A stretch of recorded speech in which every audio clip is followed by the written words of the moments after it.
New York स्थित United Nations general assembly के मंच से पाकिस्तान के प्रधानमंत्री शहबाज शरीफ ने भारत के खिलाफ जमकर जहर उगला।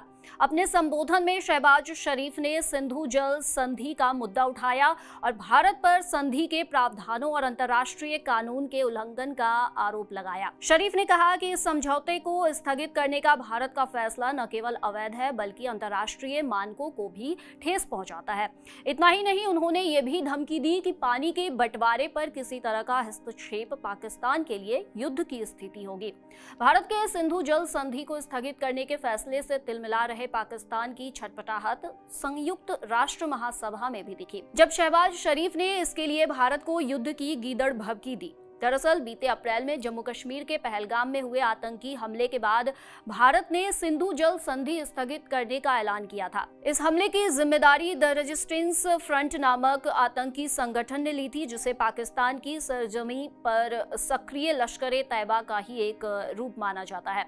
इसके बाद भारत ने साफ कहा था, पानी और खून एक साथ नहीं बह सकते। यही वजह है कि नई दिल्ली ने सीमा पार आतंकवाद को बढ़ावा देने वाले पाकिस्तान के खिलाफ ये बड़ा कदम उठाया। भारत का रुख है कि जब तक पाकिस्तान आतंकवाद को शह देता रहेगा, बातचीत और सहयोग की कोई गुंजाइश नहीं है।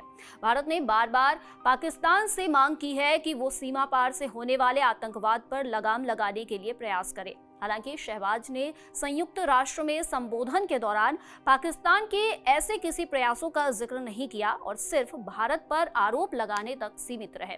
भारतीय अधिकारियों का कहना है कि पाकिस्तान की ये बयानबाजी दरअसल आतंकवाद पर जवाबदेही से बचने की उसकी हताश कोशिश है।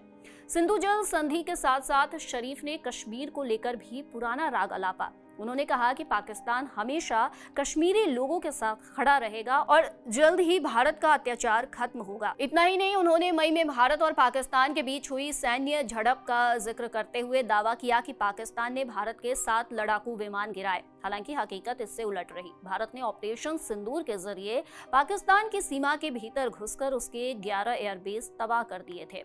तबाही के वो सबूत पूरी दुनिया ने देखे, जिससे पाकिस्तान की सैन्य क्षमता की असलियत सामने आ गई थी। बावजूद इसके शहबाज शरीफ ने अमेरिका के पूर्व राष्ट्रपति डोनाल्ड ट्रंप को युद्ध विराम का श्रेय देते हुए उनका धन्यवाद किया, जबकि भारत पहले ही साफ कर चुका है कि युद्ध विराम में किसी तीसरे देश की कोई भूमिका नहीं रही। शहबाज शरीफ का ये पूरा भाषण पाकिस्तान की बेचैनी और हताशा को दिखाता है।